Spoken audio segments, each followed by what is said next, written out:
Buenos días, bienvenidos a un nuevo vídeo de Conecta Software, un canal dedicado al e-commerce, automatización y transformación digital.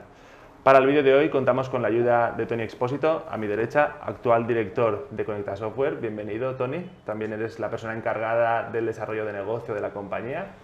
Y a mi izquierda contamos con Eduardo, que es el responsable de contenidos de la marca. Durante el vídeo de hoy vamos a aprovechar la presencia de Eduardo, que nos acompaña en este vídeo, y vamos a hablar sobre la importancia del marketing digital, cómo está impactando en el pequeño y mediano empresario y cómo crees que qué importancia crees que va a tener en un futuro, no solamente en un tiempo marcado por la pandemia, que el marketing digital ha exprimido al máximo sus recursos. ¿Cómo crees que va a aterrizar después en un mercado con mucha menos incertidumbre y mucho más estable? Eduardo, ¿cuál crees que es el futuro del marketing digital una vez la situación se estabilice? Realmente va a ser un factor muy importante, va a seguir siendo el factor diferenciador. Pasaremos a otro tipo de marketing realmente, no el marketing tradicional, pasaremos más al data driven, pasaremos más a lo que son datos, a lo que son números, pero el marketing va a seguir estando ahí, va a ser uno de los pilares en cualquier tipo de estrategia de e-commerce realmente. Justo mencionas el tema de los datos, me parece muy interesante y sobre todo quiero preguntarte, ¿cómo crees que estaba la industria antes de la pandemia? ¿Cómo va a estar después en su interacción con los datos? Es decir, ¿consideras que a muchas empresas les ha cogido un poco de imprevisto esta situación y han tenido que reforzar mucho sus recursos? Totalmente. La mayoría es verdad que hay muchas empresas que ya estaban preparadas, ya estaban mentalizadas, pero otras no. Otras se han visto forzadas ahora a meterse en ese cambio, dar ese salto para ir. Lo que pasa es que ¿cómo lo haces? Cuando ya llevas 2 o 3 años planteado esa estrategia, más o menos sabes cómo funciona y dónde te quieres ir. Pero ahora también el problema está en qué hago y cómo lo hago. Ahora realmente es ir probando y ver qué es lo mejor que funciona. Además hay una diferencia, digamos, con el marketing tradicional, que en el online se acentúa muchísimo, y es que existen dos estrategias muy diferentes, ¿no? Cuando tú planteas un marketing, lo planteas casi siempre como una inversión con un retorno, ¿no? Sí. Tú haces un impacto publicitario y esperas que tenga un retorno y mides la campaña, ¿no? En el marketing tradicional esto es así, pero en el marketing online tienes la opción también del marketing de contenidos, el marketing de posicionamiento orgánico, donde el resultado no es inmediato, pero sí es a largo plazo, ¿no? Y claro, como dice Eduardo, es un desafío para empresas que no tienen ese recorrido previo, encontrarse en un mundo en el que encima tienes que elegir entre dos opciones, Sí. con unos recursos limitados, lógicamente, ¿no? Y quieres un impacto rápido, ¿no? De hecho, considero que el reto, obviamente, ha sido para la pequeña y para la mediana empresa, pero desde vuestro área de trabajo, creo que habéis tenido un desafío bastante importante de lograr concienciar acerca de, oye, esto tiene que hacerse así, esto es importante. ¿Cómo lo habéis encarado a los clientes? Seguramente contabais con carteras de clientes que no contaban en sus estrategias con el peso que debería tener su marketing digital. Claro, hay un poco, como decía Eduardo, ¿no? Hay empresas que ya venían trabajando en paralelo, ¿no? Quizá prepandemia, pues la situación económica no era tan apurada, ¿no? Y iban dando pasos, digamos, en ese marketing online como algo que se añade a lo que ya ellos tenían como ingreso, ¿no? Entonces, esas empresas ya tienen adelantado, por ejemplo, un plan estratégico. Eduardo lo primero que hace cuando se sienta con una empresa es estudiar no solamente su mercado, o sea, qué ofrecen, sino también su competencia, ¿no? Entonces, todo este trabajo ya adelantado, claro, cuando encontramos un cliente que ya tiene recorrido, Eduardo lo tiene mucho más fácil, ¿no? Y si no, pues tiene que hacer una labor de investigación y, como tú dices, también muchas veces de consultoría, de formación, ¿no? Porque hay mucho también de acompañamiento en esto, ¿no? ¿Encontréis al cliente convencido de que una vez pase este periodo va a seguir apostando por las herramientas digitales? ¿O os encontráis con una situación de, bueno, ahora mismo es una vía que es muy efectiva, se ha demostrado, mucho crecimiento, pero cuando todo esto acabe yo quiero volver a mi tienda de siempre? Yo realmente pienso que es el momento perfecto para hacer entender a la gente qué es el marketing y lo importante que es. Yo creo que a partir de ahora la gente se lo va a tomar mucho más en serio y van a llevar a cabo van a seguir con este tipo de estrategias, porque incluso mucho antes con algunos clientes hablábamos algún tipo de acciones así y no lo veían, no le veían el sentido, no veían el por qué hacerlo, pero después llega un caso como es la pandemia, viene todo este tipo de situaciones y ahora todos se han lanzado a ello, todos quieren hacerlo, sea como sea, empezar de una forma o de otra, ya sea a principio de recorrido o ya sea hasta mitad del recorrido, pero todos quieren estar ahí. Yo creo que es algo que va a estar en la mente de todos. Una vez acabe la pandemia van a seguir ahí, porque realmente el negocio, el comercio electrónico va a seguir ahí. Yo creo que son esas cosas como que van a quedar, ¿no? Con esos traumas, digamos, ¿vale? Sí, Pero sin duda. que va a quedar, ¿no? O sea, ya lo decíamos el otro día con un amigo, al final cuando pase todo, que pasará, ¿no? Y alguien tosa en un espacio pequeño, nos vamos a mirar todo como una cosa que hace 5 años no Sin pasaba, duda. ¿no? Nos vamos a agarrar de las manos, ¿no? Entonces hay cosas como el marketing digital que yo creo que ya hay toda una generación que va a tenerlo incorporado, ¿no? O sea, yo tengo que ser resiliente, ¿no? Yo, si cierra mi negocio físico, porque puede pasar cualquier otra cosa, tengo una vía de escape, tengo una forma de seguir llegando al mercado, ¿no? Me ha parecido muy interesante que antes mencionabas el marketing de contenidos y su importancia. Personalmente me parece curioso porque considero que con el auge de las redes sociales hace algunos años los blogs quizá perdieron algo de valor, incluso algunos expertos vaticinaban que hey, quizás el blog no le queda mucho. Sin embargo, ahora estamos viendo como de nuevo los blogs comienzan a crecer, comienzan a derivar mucho tráfico. ¿Qué importancia tiene para ti y también para todos los clientes con los que trabajáis una buena estrategia de generación de contenidos? Pues el marketing de contenidos realmente es uno de los pilares dentro de la estrategia. Y lo que tú comentabas de que hace unos años a lo mejor ya los expertos decían que no se iba a utilizar tanto, que no iba a tener tanto sentido, también es un poco por el enfoque del blog. El blog no solo para las personas, el blog lo que facilita es para Google, para el posicionamiento, aquí es donde entra en juego todo esto. El blog se ha ha tenido toda esta importancia de cara a Google a la hora de escribir para él y mejorar ese posicionamiento SEO. ¿Qué pasa? Que después ha generado muy buenos contenidos que aportan valor dentro de ese blog. ¿Y qué ha pasado? Pues que han vuelto a resurgir un poquito todos esos tipos de blogs, foros y demás.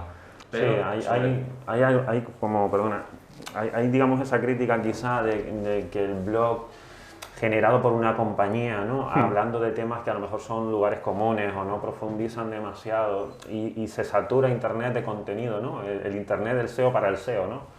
A mí me parece muy interesante la importancia que está cogiendo los blogs para la creación de la marca y linkando este concepto un poco al no cada acción de marketing tiene que tener un retorno inmediato de ya para allá, sino que también tiene mucho valor para en un medio plazo, en un largo plazo, posicionar tu empresa, tu marca, tu página web, independientemente del sector en el que te dediques. Y considero que ahí jugáis un papel muy importante y sobre todo muy complejo de hacerle ver al cliente, oye, esto te va a funcionar, no esperes que monetizar este contenido ya, pero tranquilo porque va a tener una importancia muy, muy grande en tu marca. Es tan importante, Carlos, que pensemos que en ese marketing online tenemos que trabajar dos cosas. Tenemos que trabajar la consecución de objetivos a corto plazo, ¿vale?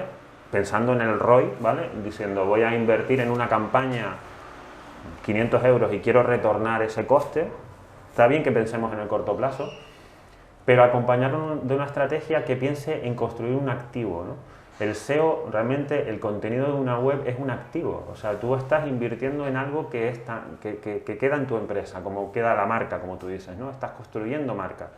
Y eso es tuyo. Eso, el día que tú terminas la campaña, sigue estando. Tu marca sigue estando, sigue explicando, sigue generando visitas y tráfico, ¿no?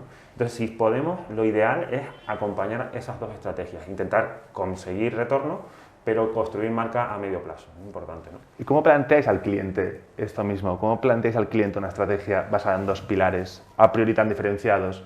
Porque imagino que cuando comenzó toda esta situación, que es cuando se aceleraron todos los procesos de digitalización, fue complejo decirle al cliente, oye, está bien que busques un retorno inmediato porque tu negocio ahora mismo tiene la persiana cerrada, pero también tenemos que mirar esta vía de aquí, que también es importante.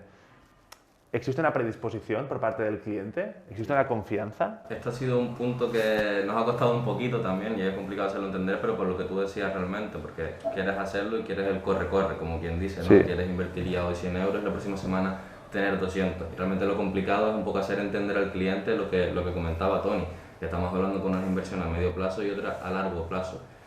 Lo ideal es eso, lo ideal es que tú puedas tener tu campaña de contenido para que dentro de aquí a 6 meses veas un poco de resultados. Después las estrategias SEM, por ejemplo, puedes ver resultados en más corto tiempo, pero lo que hay que hacer es combinar las dos y esto realmente en la mente del cliente hay que metérselo un poco, por así decirlo, porque a lo mejor muchas veces con una estrategia SEO piensas que en un mes te va a dar resultados, o en un mes puedes tener anuncios. Tampoco ayuda muchos anuncios, muchas campañas hiperagresivas que encontramos en YouTube, que te dicen, o sea, que te prometen una inversión y un retorno seguro, ¿no? O sea, estamos hablando de negocios, entonces hay por supuesto, una parte que tiene que ver con tu capacidad de asumir riesgo, de asumir además inversión, o sea, es negocio. Yo a veces no entiendo cómo alguien puede decir, invierte 200 euros en Amazon, ¿vale? Y quedarse tan tranquilo, ¿no? Aquí nosotros tenemos que pensar que las empresas tienen que construir una imagen de marca a largo plazo, como tú dices, o a medio plazo, y que tienen que además tener objetivos medibles de retorno a corto. Y lo importante es acompañarlos. Nosotros, por ejemplo, no ofrecemos un plan de marketing que no tenga contenido, o sea, planes puros de inversión en publicidad, porque entendemos que lo que optimiza la conversión es que tú tengas un buen contenido en tu web. ¿Para qué traes tráfico si luego en tu web no consigues la conversión? Entonces necesitas contenido, tienes que desarrollar ese contenido, ¿no? Y cuando hablas de riesgo, hasta ahora nos hemos enfocado mucho en la perspectiva empresarial, en la perspectiva del emprendedor o del empresario, es indiferente, pero también creo que hay un riesgo muy grande de sobrecalentamiento del consumidor. Es decir, al final como consumidores nos encontramos sobreexpuestos a anuncio, contenido, otro anuncio por aquí, un vídeo en YouTube que nos mete no sé qué, y es como... Creo que también hay que tener bastante cuidado, bastante precaución con las campañas de publicidad pagadas, porque considero que al final terminan siendo bastante... o atinas mucho el tiro, o afinas mucho tu estrategia, o puede convertirse en un verdadero peligro. Correcto. Justamente lo que tú decías de, vale, yo con un anuncio soy capaz de derivar mucho tráfico a esta landing, pero si aquí no convierto es porque está fallando algo. Claro. Y también creo que tiene mucho que ver la sobreexposición que tenemos desde el mes de febrero o marzo hasta ahora. Entonces, ¿cómo os habéis adaptado a todo esto? ¿Qué precauciones tenéis para que vuestras empresas no digan, hey, quizás demasiado? Aquí es crítica y Eduardo lo sabe porque lo trabaja en la segmentación, ¿no? Sí, justo eso es lo que te iba a comentar, la segmentación es clave. Aparte por lo que tú dices de impactar a gente, sobreimpactar a los usuarios, realmente estás impactando a gente que a lo mejor no te va a convertir. Es decir, a lo mejor te estoy saturando a ti a publicidad cuando tú no tienes intención de compra en ese tipo de productos o servicios. Por eso nosotros siempre intentamos segmentar al máximo posible, ya sea pues localmente, ya sea, bueno, sí, geográficamente, por donde lo queramos poner, por edades, por sexo, por intereses, y siempre eso intentamos tener un poco un buyer persona, un poco definido de cada uno de nuestros clientes, y siempre enfocarnos, intentar siempre atacar a ese tipo de personas que más que sea tengan un cierto interés, cierto grado de interés en ese producto o servicio. Es que cuando tú haces publicidad muy microsegmentada, tú en realidad no estás, tú estás asesorando. O sea, si yo tengo interés en comprar un producto y me siento con una persona que me va a hablar de ese producto y no de lo que él tiene en cartera, sino de ese producto, yo es que estoy hasta dispuesto a pagar a veces, ¿no? Sí. El modelo de las agencias de viaje que te hacen un recorrido, digamos un tour, al final tú pagas un sobreprecio porque te asesoren y te guíen y te recomienden, ¿no? Ese tipo de publicidad es la que nosotros creemos, o sea, pero para eso tienes que ir a las personas, como dice Eduardo, que tienen un interés de compra real, ¿no? Entonces, claro, de nada sirve impactar, como tú dices, saturar, perseguir, ¿no? A veces tienes el remarketing que entras a buscar una cosa y luego te está persiguiendo, ¿no? Vale, ¿cuánto convierte de eso y cuánto satura de eso? Es verdad, tú lo decías antes, la marca tiene que estar, tenemos que estar presentes. Una persona, aunque no vaya a comprar en este momento, si ha escuchado una marca de fondo, pues le va a dar más confianza en el momento en que llegue su momento de compra. Pero tiene que estar en un mercado potencial al menos, no estar totalmente alejado del foco, ¿no? Y tú que te dedicas sobre todo a la generación de campañas, a acciones de marketing, ¿cómo logras que una campaña que no está adquiriendo, que no está devolviendo los resultados esperados a partir de una correcta segmentación, pero que alguna de las variables por alguna razón te está fallando? ¿Existen herramientas que sean capaces de redirigir otra vez esta campaña hacia otro tipo de segmento? Sí, realmente puedes hacer una revisión completa y una optimización. Como tú dices, a lo mejor lo que es la segmentación la tienes, ¿vale? Pero a lo mejor vamos a decir que estamos haciendo publicidad en plataformas, ¿vale? Que va mediante banner.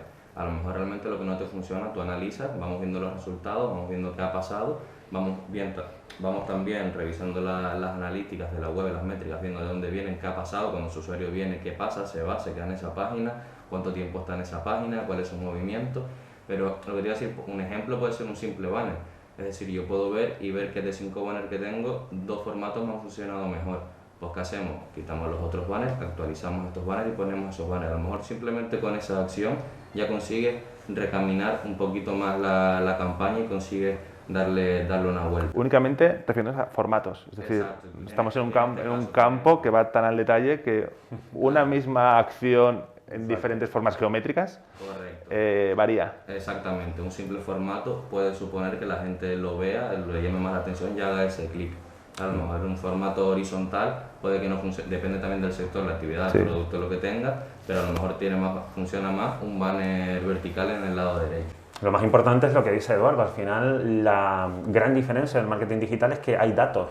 Podemos ser una empresa, digamos, que puede analizar y puede tomar decisiones en base a muchas variables que se están midiendo constantemente. Una, como tú dices, están entrando a detalle como, bueno, yo estoy haciendo una campaña en medios digitales, o sea, en periódicos online, y tengo un formato horizontal y tengo un formato más cuadrado, ¿vale? Pues podemos medir cuál obtiene más clics. Y como dice Eduardo, a lo mejor lo que tengo que variar la forma, a lo mejor es que los pequeños no se ve la imagen lo suficiente o que pues varío solamente los que no están funcionando, ¿no? Pero para eso lo que tenemos es que no solamente poner en marcha una campaña, sino revisarla constantemente, ¿no? Exacto. Por lo que un seguimiento, incluso también en Google, por ejemplo, a lo mejor una campaña se te puede llevar muchas impresiones y después no tienes clic, pues oye, a lo mejor analizas y dices qué está pasando, tú puedes ver cuáles son los términos de búsqueda por lo que está buscando la gente. Ah, vale, a lo mejor hay más intención de búsqueda de esta palabra y yo no la tengo optimizada dentro de mi buscador de palabras clave.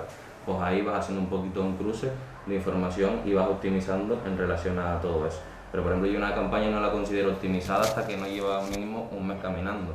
Yo la puedo lanzar 100% optimizada, pero después ahí tenemos que ver qué pasa. Con lo cual constantemente está expuesta a una reoptimización. Exacto, siempre. Todas las campañas, tanto en Google Ads o en plataformas y medios, siempre van a tener que optimizarse. Y entonces la comunicación con el cliente por parte de Conecta es constante con vuestra cartera. Sí. Sí, cuando un cliente tiene un proyecto de marketing, aparte de los informes que se envían, nosotros somos muy fans de herramientas que miden.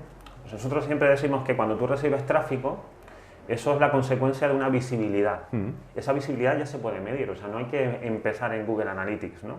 Que ya registra una visita. Tenemos que empezar en cómo estamos nosotros siendo capaces de colarnos en los resultados de búsqueda de un buscador, por ejemplo, ¿no? Como Google. Entonces, para eso hay herramientas, nosotros las utilizamos y hacemos una foto de cómo estás hoy, empezamos a generar contenidos y campañas y vamos viendo cómo evoluciona, ¿no? Vale, cuando hablamos de marketing, ¿a qué hacemos referencia cuando un cliente llega a Conecta y quiere un plan de marketing? ¿Qué es el mínimo que debe cumplir para tener tanto un retorno como un posicionamiento de marca, como una diferenciación? Vale, pues esto realmente es un tema muy interesante y normalmente con el cliente siempre hay que trabajarlo bastante bien. Esto puede variar un poquito en función del sector, la actividad y que sea lo que ofrezcas, también tu producto, tu valor añadido. Pero realmente hay una serie de puntos que siempre tienes que ir tocando. Y yo lo que le digo a los clientes es que no estamos hablando que siempre vayas a hacer esta estrategia, ¿sí? Porque definimos que puede ser lo mejor, pero como decíamos antes, esto es todo hacer pruebas e ir funcionando. A lo mejor nosotros planteamos 3 estrategias distintas, pero nos damos cuenta que 2 son las que tienen resultados. Pues a lo mejor dedicamos mucho más esfuerzo y mucho más tiempo a ese tipo de campaña. Pero realmente, si ponemos un ejemplo, un e-commerce recién lanzado, sea del sector que sea, pues mínimo vas a tener que crear contenido. Como decíamos, para nosotros el contenido es el pilar y somos unos fans a tope de lo que es la creación de contenido. Mínimo crear contenido. Google te dice que mínimo necesitamos una extensión de 300 palabras de cada artículo y un nivel de publicaciones semanal. ¿Vale? Mínimo tener una publicación semanal, ¿vale? Nosotros trabajamos, por ejemplo, con calendarios editoriales que lo hacemos de carácter trimestral. De cara a que al mes mínimo tienes 4 entradas de blog optimizadas y con el mínimo que pide Google suele ser las 300 palabras. Es muy importante lo que dices, Eduardo, de el sector y la actividad dentro del sector. Claro, un sector como, yo que sé, la automoción, por ejemplo, la venta de de repuestos de coche, por ejemplo. No es lo mismo que tú en el sector tu actividad sea de mayorista, que tienes un enfoque, digamos, a un profesional que busca de una manera distinta, que seas un particular que en su casa está buscando un repuesto para coche. O sea, ¿qué actividad desempeñas dentro del sector? Y, por supuesto, el sector es importante. No es lo mismo vender electrónica, por ejemplo, en un mercado mucho más saturado y más difícil de diferenciar, que vender productos, pues yo qué sé, hechos con marca propia, ¿no? O hechos a medida. Entonces, ¿cómo te diferencias? Muchas veces la pregunta que nos hacen los clientes que vienen con un producto muy estándar, ¿cómo vendo un Samsung S20? ¿Cómo vendo un producto que es estándar, que tiene unas características técnicas y que además hay una competencia muy grande, sí, sí. ¿no? Entonces, claro, tienes que tener un plan, como tú decías antes, Carlos, de branding, donde la marca sepa que sus rivales y sus referencias son muy potentes en el mercado, en el sector, desde PC Componentes a un MediaMarkt, tienes competidores muy, muy potentes. Entonces, ¿tú cómo te diferencias? Te diferencias probablemente asesorando al consumidor, asesorándolo y acercándolo a el resto de productos que complementan a lo mejor ese producto principal, ¿no? Construyendo lo que tú decías antes de la experiencia de usuario, ¿no?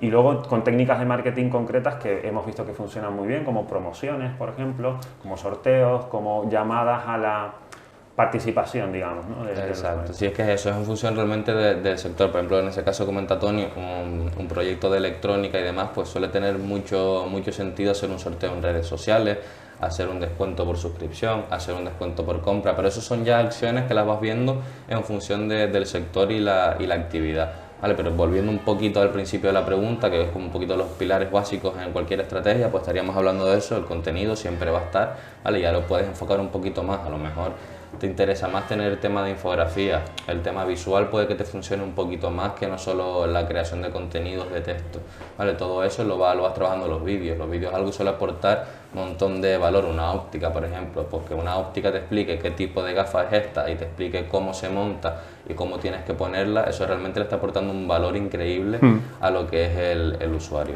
Vale, esos son contenidos que siempre habría que tenerlos en cuenta. El concepto de prosumidor, ¿no? De ese consumidor que además es productor, porque trabaja a lo mejor en ese sector, lo conoce, pero además, o sea, digamos que todos en nuestro ambiente privado podemos aportar nuestra experiencia de uso, ¿no? Entonces, claro, a mí que una persona me enseñe cómo funciona una freidora de aire, ¿vale? Y la esté usando en su casa y yo sepa que no es el fabricante, sino que es una persona que puede ser un influencer y demás, que te explica el uso, pues eso lo convierte en una persona que me puede hacer una promoción en la que yo además empatizo muchísimo con esa persona, ¿no? Al final nos metemos en el enfoque del marketing hoy en día, que es el marketing experiencial. Realmente los usuarios lo que buscan son experiencias, y experiencias no estamos hablando de hacer una acción de un sorteo, de ganarte un viaje, sino algo como eso, que tengas un vídeo que te explique paso a paso cómo hacerlo, y que ni siquiera sea un vídeo oficial del fabricante, sino que estamos hablando que esta persona que lo distribuye y lo vende me está explicando cómo tengo que hacerlo o cómo tengo que utilizarlo, o que yo le diga cómo se hace para él poderlo corregir. Al final eso se convierte en marketing de experiencias, y realmente hoy en día la mayoría de estrategias de marketing se están enfocando en esa línea, lo que es involucrar al usuario tanto en la generación de contenidos como en tu producto o en tu servicio, que él se sienta parte de todo eso. ¿Y cómo se relaciona el SEO? ¿Qué peso tiene el SEO a la hora de posicionar un contenido audiovisual? Siempre nos han enseñado que el SEO está muy vinculado a la creación de contenido escrita, keywords, optimización, etc. ¿Qué ocurre cuando viene un contenido audiovisual y también tienes que posicionarlo? Son ayudas, todos trabajan de la mano realmente. Un contenido, una página que a lo mejor esté distribuida y tenga texto, tenga imagen y tenga vídeo, va a tener más factores de posicionamiento que una que solo tenga texto. ¿Vale? Por muy bien optimizada que esté y demás, por los contenidos, pues realmente todos son un conjunto. Después lo que tú comentas, a lo mejor sería más dentro de YouTube, de cómo posicionas un vídeo dentro de YouTube. Al final es el segundo buscador más utilizado y es un Google, pero de vídeos, y cada vez más, últimamente ya nos vamos directos a YouTube. Cuando queremos aprender algo, no vas a Google y le preguntas, sino normalmente vas a YouTube porque ya sabes nos da pereza leer, que va a haber alguien. Ya preferimos que nos lo cuenten, ¿no? Al final tenerlo de fondo y escucharlo más que sea que estarlo leyendo. Y ahí entran distintos factores, distintas estrategias también para posicionar vídeos, pero lo que tú dices, yo creo que en conjunto sí trabaja todo de la mano, y una cosa potencia a la otra. Si consigues combinar todo ese tipo de contenido sería lo ideal.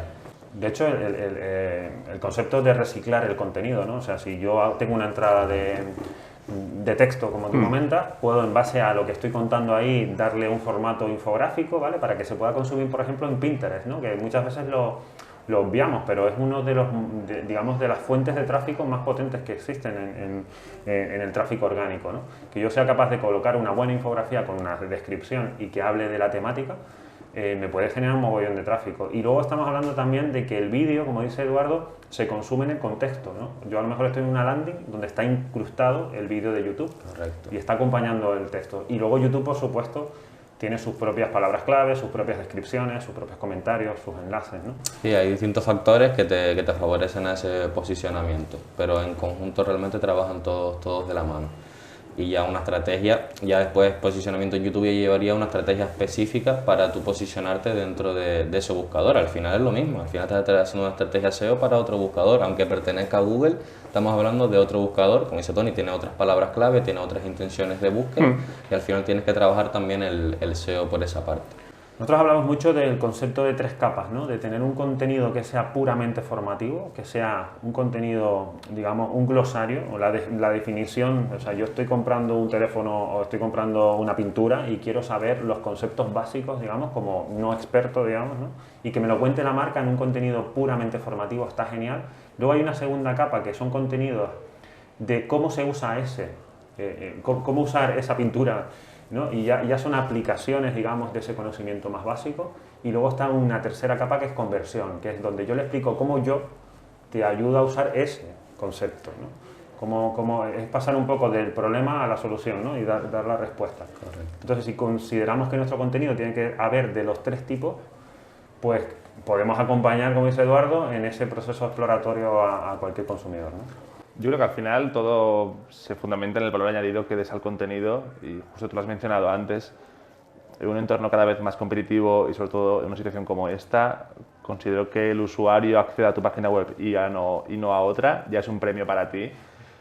Tú tienes que darle una experiencia que no va a poder darle ningún competidor, si no lo vas a perder. Claro, que esa es la misión, que gana el usuario entrando en una web que es igual al resto o que no le aporta nada.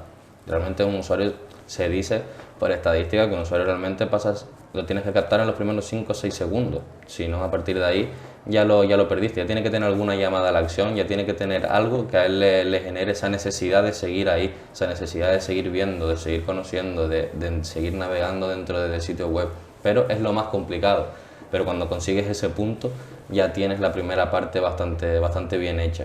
Ese es un objetivo, realmente eso es un objetivo, conseguir que la gente llegue y el objetivo no es que llegue, el objetivo es retenerla.